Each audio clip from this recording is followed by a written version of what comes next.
Bonjour à toutes et à tous, bienvenue pour cette nouvelle émission La Loire aujourd'hui. Dans le cadre de notre invité du mois avec Anne-Marie Vergnon, nous vous interrogeons. Elisabeth Ducotet, bonjour. Bonjour. Vous êtes la présidente du groupe Tuan et vous êtes là aujourd'hui pour un événement important, on en parlera en fin d'émission, l'inauguration d'un square Maurice Tuan, votre grand-père. Absolument, voilà. Absolument. Mais avant de parler de cet aspect familial, parlons tout simplement du groupe Tuan. 170 ans d'existence et une existence familiale. Alors absolument, c'est un groupe qui a maintenant 170 ans, qui a eu 170 ans l'année dernière, ce que nous avons fêté d'ailleurs. Et effectivement, c'est un groupe qui s'inscrit dans la pérennité, dans le long terme et dans son territoire Saint-Étienne. Et donc c'est un groupe effectivement qui a comme objectif d'une part de se transmettre, de se pérenniser, d'autre part de le faire avec agilité et puis troisièmement de le faire toujours avec, en réservant l'essentiel de ses moyens au plus important, c'est-à-dire avec l'investissement.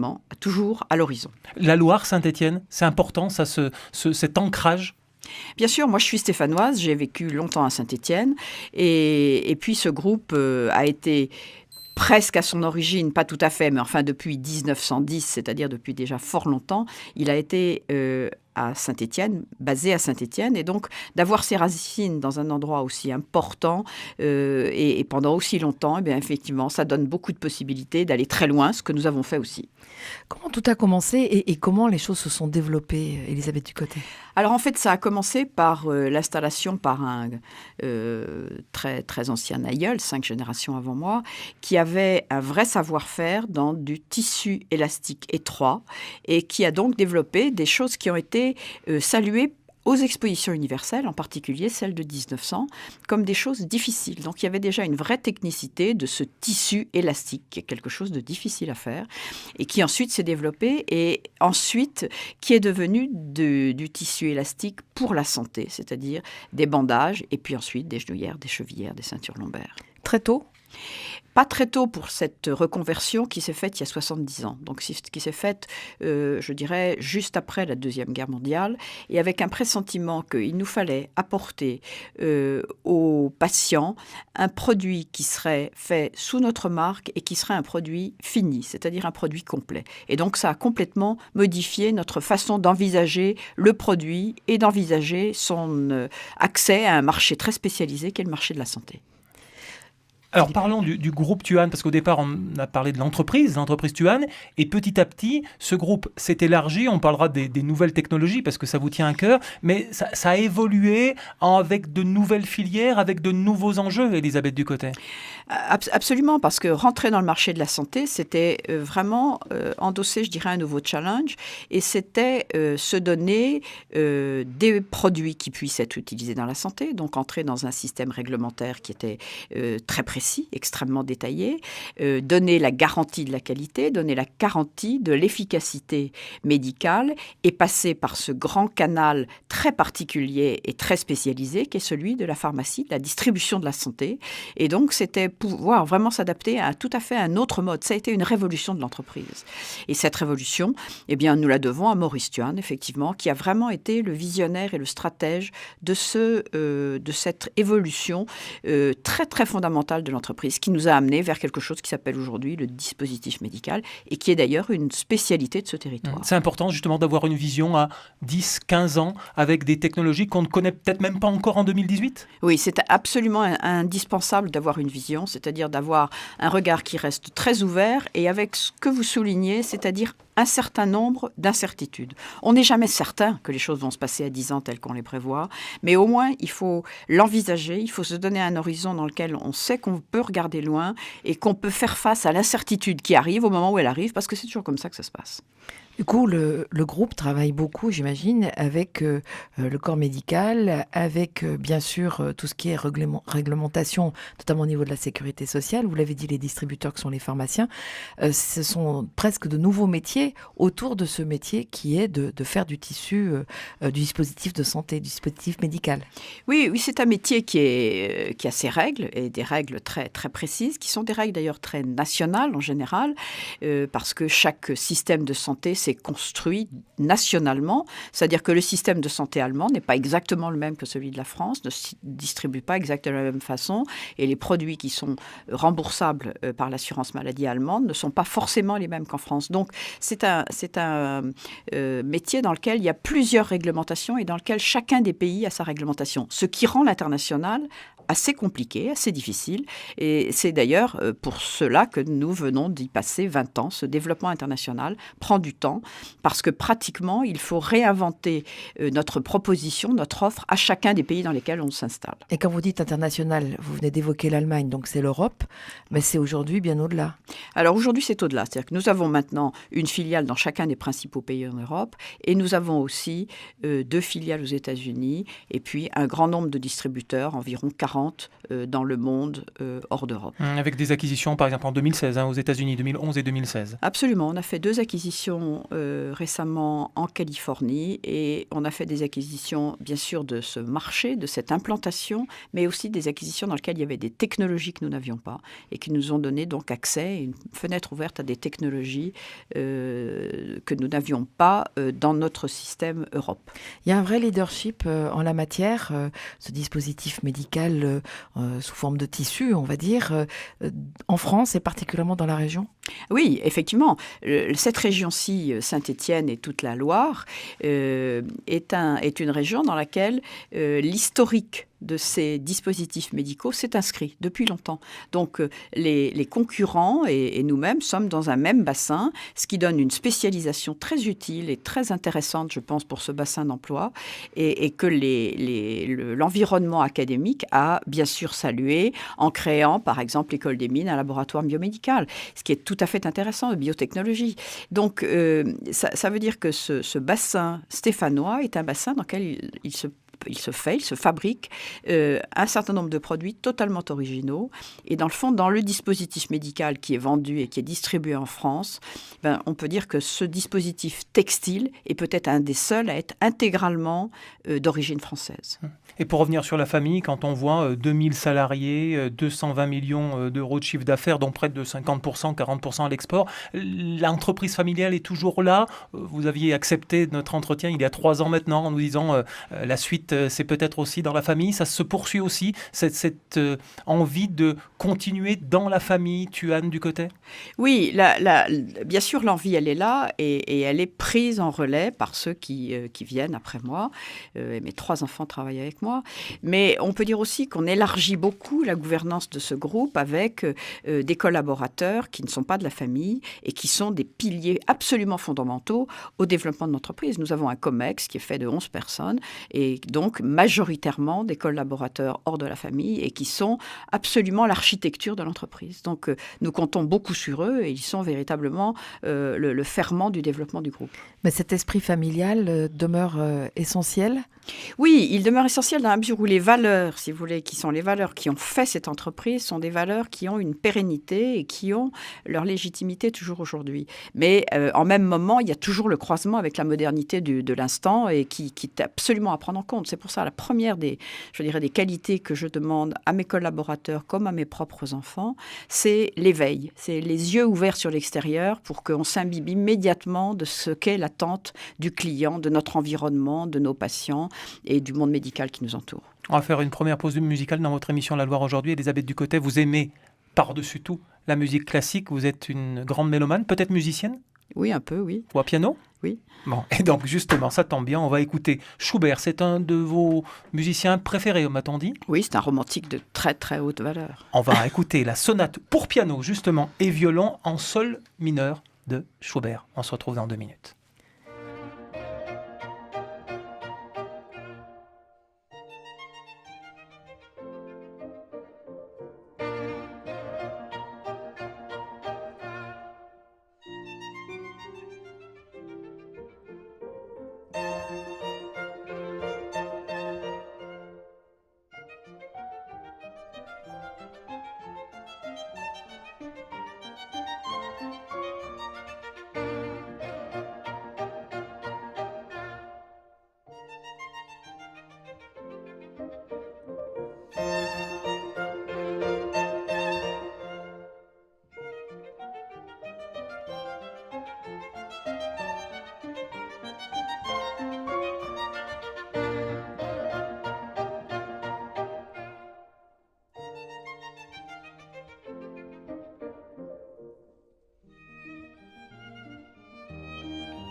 Schubert dans cette émission La Loire aujourd'hui. Notre invitée Elisabeth Ducotet, présidente du groupe Tuan.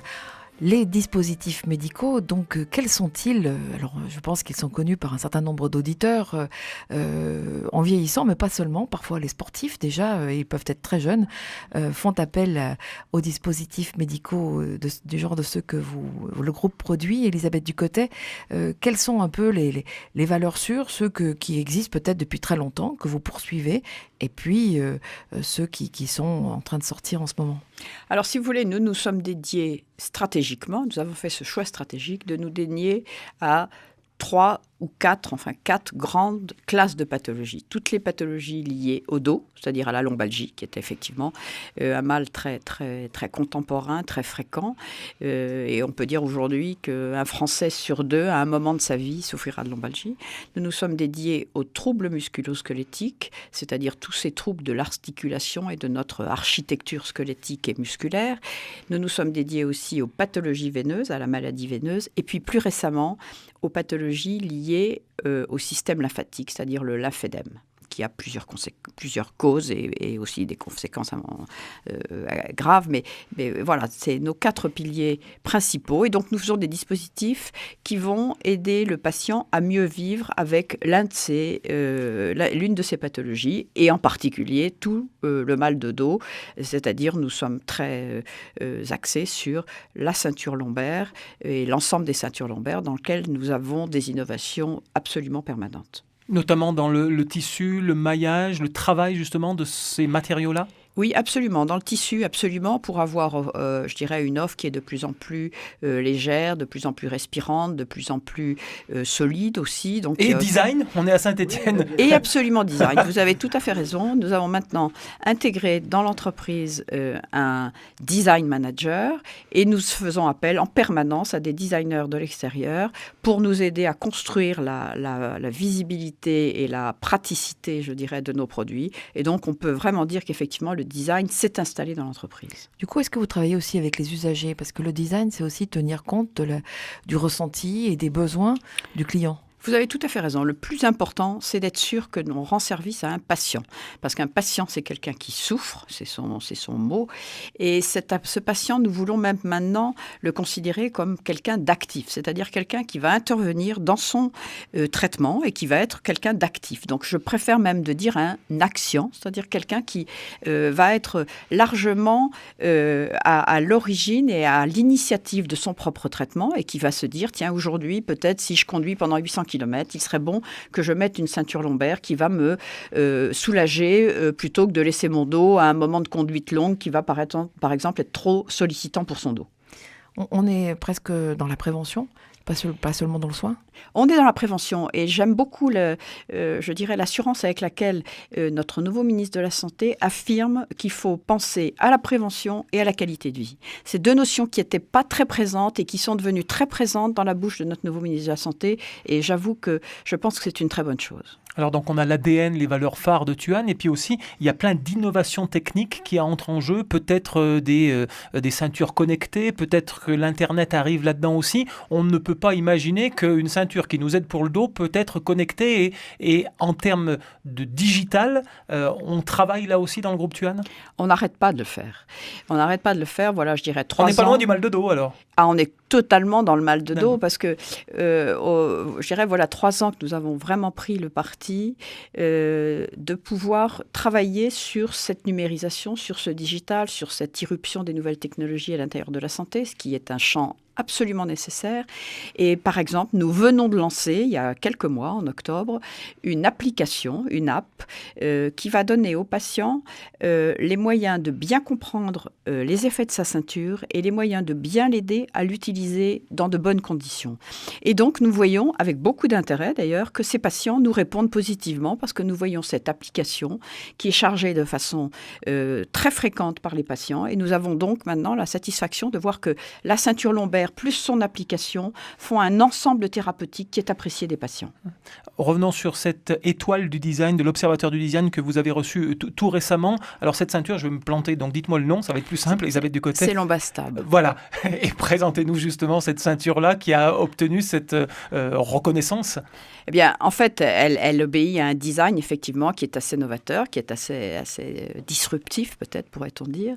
Et elle obéit surtout, je dirais, à une capacité pour le patient de gérer les différentes positions de son corps et de pouvoir régler sa ceinture différemment quand il est assis, quand il est debout ou quand il va avoir une activité physique de course, par exemple. Et donc, c'est une ceinture ultra légère, ultra confortable et qui est pourtant une véritable ceinture, donc qui va véritablement lui donner un appui par rapport à sa structure lombaire. On est dans la science-fiction et en même temps, on est dans la réalité et dans le bien-être du patient. On est dans la réalité, absolument, et l'amélioration de la qualité de vie, absolument. Et on va rendre à ce patient qui est lombalgique une possibilité de s'accommoder de cette difficulté qu'il a et de bien vivre avec. Ça fonctionne très bien chez Tuan et on est pourtant dans un milieu très concurrentiel, mondialisé. Vous parliez de rachat aux États-Unis, il y a aussi toute l'Asie qui prend une ampleur phénoménale. Et les concurrents dans la Loire. Bien sûr, bien sûr. Comment on fonctionne ? Vous savez, il n'y a pas de marché qui ne soit pas concurrentiel. Je ne crois pas qu'il y ait de marché qui n'ait déjà été abordé par plusieurs concurrents. Donc cette concurrence qui effectivement existe ici parce que les principaux concurrents français sont issus de la même histoire industrielle de ce même territoire. Mais bien sûr, il y en a dans tous les autres pays d'Europe et il y en a aux États-Unis. Donc l'espace concurrentiel est un espace habituel pour toutes les entreprises et nous le vivons effectivement avec tout ce que ça peut avoir de stimulant. Parce que je dirais, le fait que nous soyons plusieurs et que nous soyons plusieurs avec cette espèce d'énergie motrice qui s'appelle d'essayer d'être les premiers, fait qu'effectivement on avance. Et donc c'est très stimulant pour l'innovation, c'est très stimulant par rapport à l'énergie que ça donne à chacun de nous. Pas de démangeaison, d'avoir envie de délocaliser, en tout cas, le siège, le lieu où on se fabrique en partie les produits Tuan de la Loire ? Nous avons toujours pris le parti d'être fidèles à notre territoire d'origine et nous y avons maintenu des industries et nous avons maintenu et même développé, je dirais. Aujourd'hui, on a 4 sites industriels à Saint-Étienne. On a tout notre hub logistique, c'est-à-dire que tous les produits qui partent dans le monde entier passent par Saint-Étienne. Donc, si vous voulez, cette fidélité au territoire d'origine, c'est quelque chose qui est dans notre ADN. Et 40 ou presque 50% à l'export, ça veut dire qu'on ne risque plus rien en termes de crise. Si dans un pays, ça ne va pas bien ou la santé est peut-être un petit peu à l'écart, on va dans d'autres secteurs ? On ne peut jamais dire qu'on ne risque plus rien. Il y a le risque dans une entreprise, il est toujours là. Mais effectivement, on essaye de faire que les risques courus là sont contrepensés par d'autres lieux dans lesquels nous avons une croissance forte. Et effectivement, c'est un mélange de choses dont les dynamiques ne sont pas tout à fait toutes semblables. En termes d'innovation, Philippe et vous venez d'évoquer la digitalisation, la connectique. Est-ce qu'on peut inventer encore d'autres choses ? Une ceinture, c'est un des objets les plus simples qui soit, du moins en termes de ce qu'on a entre les doigts. Évidemment, en termes de conception, c'est autre chose. Vous pensez qu'on peut encore aller plus loin, imaginer de nouvelles choses ? Bien sûr, évidemment. Parce que d'abord, on n'est jamais au bout, heureusement, je dirais. Moi, j'ai cette conviction profonde, c'est que l'avenir nous apportera et que nous allons effectivement franchir d'autres étapes des technologies. Mais bien sûr, parce que dans une digitalisation, on commence par un biais, mais il y en a un autre qu'il va falloir apporter et un troisième encore. Et si vous voulez, dans une entreprise comme la nôtre, il y a bien des endroits par lesquels on peut digitaliser, aussi bien dans la conception du produit que dans le mode de fabrication, que dans les services associés qu'on va apporter au produit. Donc, on n'est jamais au bout de ce qu'on va pouvoir faire. Et je dirais d'ailleurs, c'est une espérance très profonde que nous avons. C'est justement toute cette innovation qui va arriver. En termes économiques, il y a de jeunes collaborateurs qui interviennent. Par exemple, l'apprentissage, la formation, c'est important parmi vos 2000 collaborateurs ? Oui, nous, c'est très, très important. Et je pense que justement, nous, l'apprentissage, nous le vivons. C'est-à-dire que nous avons plusieurs dizaines d'apprentis à tout moment chez nous. Et je crois beaucoup à ce mode qui est assez un mode allemand. L'Allemagne a très fortement axé son inclusion dans l'entreprise par l'apprentissage. Et moi, j'y crois beaucoup à l'apprentissage. Donc, nous avons des apprentis chez nous. 3 valeurs chez vous vous. Alors, pérennité, on le comprend, agilité aussi, et frugalité. Donnez-nous un peu l'explication de cette troisième valeur. Bien, pour moi, la frugalité, c'est une valeur qui veut dire que nous concentrons sur l'essentiel les moyens que nous avons. Et nous ne les dispersons pas par des choses inutiles. Et la concentration principale, chez nous, elle se fait sur l'investissement. Je dirais l'investissement est la clé de ce que nous construisons pour l'avenir. Donc, nous concentrons tout sur l'investissement, pas seulement l'investissement industriel, qui est chez nous absolument permanent, mais l'investissement en services, l'investissement commercial. Si on élargit le terme frugalité à la connotation qu'il a maintenant au niveau de l'environnement, est-ce que c'est aussi une des préoccupations de votre groupe ? Oui, parce que nous avons une industrie, si vous voulez, dans laquelle nous faisons très très attention à être respectueux de l'environnement qui est autour de nous. Nous sommes consommateurs d'eau. Et d'eau qui va nous servir à faire de la teinture. Et cette eau, nous allons essayer de l'épargner et nous avons divisé par 3 dans les années qui viennent de s'écouler les volumes d'eau que nous utilisions. C'est dire que nous avons fait un très gros effort en faveur de l'environnement. Et nous ne rejetons d'eau que nous avons utilisée que de l'eau que nous avons déjà traitée. Donc, vous voyez, par exemple, en ce qui concerne l'eau, qui est une valeur tellement importante aujourd'hui, nous avons fait ce gros effort d'en utiliser moins et de la restituer en bon état. On va faire une deuxième pause musicale dans votre émission La Loire aujourd'hui, Elisabeth Ducotet. On va partir dans l'opéra.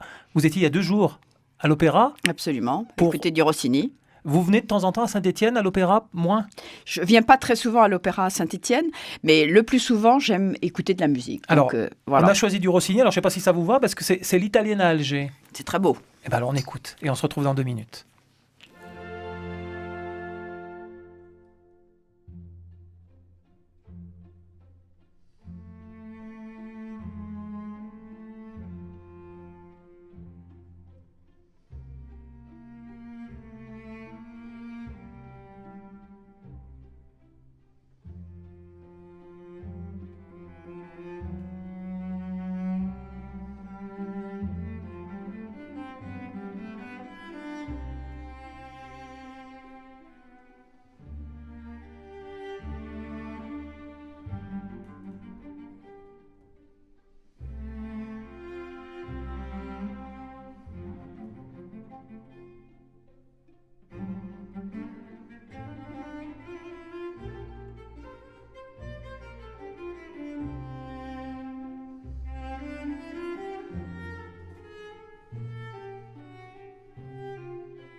Nous sommes toujours dans cette émission à la Loire aujourd'hui avec notre invité du mois, Anne-Marie Vergnan et Philippe Loua. Elisabeth Ducotet, vous êtes la présidente du groupe Tuan. On va un peu élargir, on reviendra sur le groupe dans un instant, mais élargir sur l'industrie dans la Loire. On dit souvent que dans la Loire, en Loire-Sud, il y a 50 leaders mondiaux, dont Tuan, dont Casino, peut-être des joyaux et d'autres, dans des niches ou dans la grande industrie. Et on ne le sait pas assez, on dit souvent qu'on est un peu frileux et minoré. Vous le sentez, vu de Paris et vu de l'international ? Alors, je vais vous dire, si un territoire qui n'aurait plus d'industrie, pour moi, c'est un territoire qui est dévitalisé. Vous savez, moi, je suis très, très claire sur l'industrie. Il y a eu une période où on s'était dit on pourrait très bien avoir un pays sans industrie. Je n'y crois absolument pas. Et c'est très réconfortant de se dire que la Loire a encore son industrie, parce que l'industrie, c'est l'architecture de cet organisme qui s'appelle la France. Et puis, c'est l'industrie qui fait travailler. Et c'est elle qui fait travailler. Et c'est elle qui permet aussi d'avoir quelque chose de très clair, c'est-à-dire un vrai produit matériel, concret, qui sort et qui est un beau produit. Et donc, c'est en outre, je dirais, quelque chose de très structurant pour les personnes qui contribuent à cette industrie. Et vous n'avez pas de problème de recrutement quelles sont les personnes que vous cherchez à avoir dans votre groupe? Alors, nous cherchons bien sûr des personnes de qualificatifs et d'excellence très diverses suivant la fonction que nous allons leur proposer. Et effectivement, sur le plan industriel, il nous manque des techniciens. Ce sont les métiers que nous pratiquons, ce sont des métiers qui ont énormément évolué sur ces 10 ou 20 dernières années. Et donc aujourd'hui, par exemple, être conducteur de machine, être tricoteur, c'est-à-dire être conducteur de machine à tricoter, c'est un métier très sophistiqué qui suppose des études très particulières et c'est pratiquement un niveau technicien, voire technicien supérieur. Eh bien, ces tricoteurs, nous ne les trouvons pas parce qu'il n'y a plus de formation de tricoteurs. Et donc là, il y a un manque clair dans la formation. Donc nous prenons des jeunes qui ont un potentiel et nous les formons. C'est une formation qui est au moins de 2 ans car ce sont des métiers sophistiqués. Mais c'est vrai qu'on a vraiment le sentiment qu'aujourd'hui, il peut nous manquer en France, et je ne suis pas la seule à le dire, il peut nous manquer en France des vraies formations de ces métiers de la technologie moderne qui sont des métiers extrêmement structurants et dans lesquels il y a de l'offre. Donc il faut travailler avec l'éducation nationale? Absolument. Parce que là aussi, on pêche aussi par rapport à l'éducation. C'est passe ton bac, fais des études supérieures et puis on verra après. C'est peut-être d'abord le métier d'abord? Mais bien sûr, il y a le métier d'abord et il y a donc tout ce recensement des métiers qu'il faut faire à l'intérieur de l'entreprise, mais qu'il faut faire aussi sur un bassin d'emploi pour qu'on soit sûr que les formations soient apportées. Alors justement, sur le bassin d'emploi, vous êtes également présidente du comité d'orientation stratégique de French Tech Design Tech à Saint-Étienne. Oui. Est-ce que le design, on l'a vu avec votre ceinture, est-ce que le design peut permettre aussi d'avoir une énorme évolution sur Saint-Étienne? On a la Cité du Design, on a la Biennale, on a une technicité depuis très longtemps, ça date pas de 10 ans. La productique à Saint-Étienne, ça fait partie aussi de l'ADN de la ville. C'est ce qui peut aussi permettre de faire connaître notre région? Absolument. C'est un parti pris tout à fait intelligent et très légitime d'avoir implanté cette force du design à Saint-Étienne dans une ville qui avait une réalité historique très longue sur le plan industriel. Parce que l'accumulation de la partie design et de la partie manufacturing fait quelque chose d'original. Et c'est cette originalité qui fait que nous pouvons être reconnus à l'extérieur, parce que des gens qui font du design, il y en a partout, et des gens qui font de l'industrie, il y en a partout. Mais ceux qui fassent du design et de la manufacture et du manufacturing, je pense qu'il y a une originalité, et c'est cette originalité-là que nous voulons défendre dans la French Tech Saint-Étienne. Alors, un projet 2018 du groupe Tuan, on l'a dit un peu au début de l'émission, le dos, le rachis en général. Oui, le rachis en général, c'est-à-dire toute notre pathologie du dos qui nous fait souffrir depuis la tête aux pieds. Voilà, depuis la tête aux pieds. Toutes les hauteurs de notre dos peuvent nous faire souffrir. Et c'est vrai que nous avons décidé cette année, en 2018, de nous consacrer, je dirais, à une communication particulière. Et nous avons appelé donc 2018 chez nous l'année du dos. C'est-à-dire que dans tous les lieux de Tuan, de par le monde, nous parlerons du dos et nous exprimerons ce que nous offrons et ce que nous savons faire sur le dos. Parce que notre vie sédentaire aujourd'hui nous conduit souvent à ne pas avoir assez d'activité physique et peut-être à nous laisser, je dirais, avec des pathologies qui nous gênent terriblement. Vous avez évoqué les distributeurs qui sont les pharmaciens tout à l'heure. Est-ce que vous considérez aussi que, notamment tout le paramédical, en particulier les kinés, bien sûr, sont aussi des prescripteurs? Comment vous travaillez avec les professionnels à ce niveau-là? Alors, les kinés sont devenus des prescripteurs. Ce n'est pas nous qui le considérons, ils ont le droit de prescrire. Donc, les kinés sont des prescripteurs et nous travaillons avec eux, bien évidemment. Vous savez, il y a une grande campagne qui a été faite par l'assurance maladie depuis le mois de novembre en France, qui est une campagne qui a été largement centrée sur le dos et les pathologies du dos, et avec comme thématique n'arrêtez pas de bouger, soignez-vous en bougeant. Et donc en bougeant et donc en suivant les conseils des professionnels de santé, que sont en particulier les kinésithérapeutes, qui vont vous donner les bons exercices. Donc effectivement, c'est pas l'un ou l'autre, mais c'est l'un plus l'autre. Évidemment, c'est la ceinture lombaire plus l'exercice physique, et évidemment sous la recommandation d'un professionnel de santé comme le kinésithérapeute. Recherche et développement, on le voit dans votre fiche, 5 brevets internationaux déposés par an. Ça aussi, ça fait partie de l'avenir, de se dire on dépose des brevets et on avance? Oui, bien sûr, parce que si vous voulez, on avance dans la recherche, on a des projets, puis à un moment, on se dit on a quelque chose qui est original. Et pour le cranter, quelque part, je dirais, dans l'histoire technologique, pour le cranter, il faut déposer un brevet. Parce qu'on a peur de se le faire piquer, par exemple, par d'autres? Et effectivement, une fois qu'on a trouvé une bonne copié, idée... donc. Mal copié, manqué ou mal utilisé. Et puis, effectivement, il faut quelque chose qui a été développé par les équipes internes au groupe. Il faut effectivement le cranter et s'en donner le plein exercice. Donc, effectivement, un brevet, c'est ce qui nous permet d'affirmer une originalité et de pouvoir ensuite le développer sur nos marchés. Lorsqu'on vous avait vu il y a 3 ans, Elisabeth Ducotet, vous vous apprêtiez à partir en Chine. Aujourd'hui, où en est le groupe Tuan avec l'Empire du Milieu ?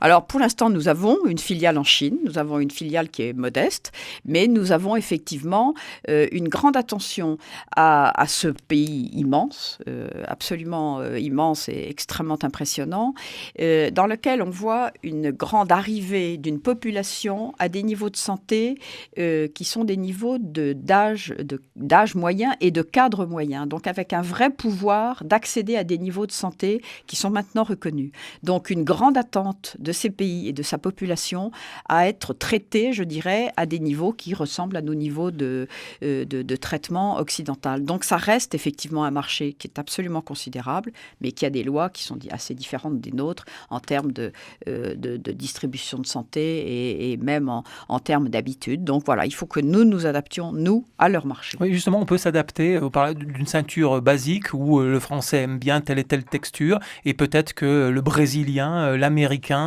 ou même l'allemand a des spécificités et donc on s'adapte justement aussi aux clients et aux patients derrière. On a l'obligation de le faire. On ne peut pas rentrer dans un marché en se disant c'est notre produit français qui va marcher. Mais le label France, ça marche quand même ? Le label France est reconnu, je dirais. Mais c'est pas pour autant que, je dirais, les habitudes thérapeutiques, les habitudes médicales sont les mêmes que celles de la France. Donc ça veut dire que faire de l'international, ça veut dire savoir s'adapter. Et la communication sur le dos, ça va être à l'international aussi ? Oui, bien sûr, absolument. Pour prouver, pour montrer à quel point nous pouvons offrir des solutions de santé. Beaucoup plus que des produits, bien sûr des produits, mais des solutions de vie, et que ces solutions de vie, c'est-à-dire le produit plus tout son environnement, la façon de le pratiquer et la façon de vivre avec, nous allons le promouvoir et nous allons aller parler, je dirais, à ces médecins, à ces clients distributeurs et à ces patients eux-mêmes de ce que nous pouvons leur offrir en matière de dos. Alors, c'est peut-être encore secret, parce que c'est dans vos cartons, mais il y a déjà des innovations qui émergent. On peut imaginer d'autres choses autour de 2020-2025, où déjà vos ingénieurs travaillent, Elisabeth Ducotet, pour notre bien-être à nous ? Bien sûr, bien sûr, bien sûr. Nous avons un planning de sortie de nos produits, je dirais, qui est au moins à 3 ans. Ouais, mais après le dos, ça sera quoi alors ? Mais ce ne sera pas après le dos autre chose, ce sera aussi d'autres choses pour le dos. Et puis ce sera, à l'intérieur des 4 pathologies principales dont je vous ai parlé tout à l'heure, des produits qui viendront compléter l'offre que nous avons aujourd'hui et qui viendront la sophistiquer, l'améliorer, peut-être apporter plus de douceur, plus de capacité en qualité de vie. Vous avez évoqué vos collaborateurs proches. L'humain, le management, c'est aussi une de vos valeurs dans le groupe pour qu'il continue à bien se porter, aussi bien que les gens pour lesquels vous travaillez ?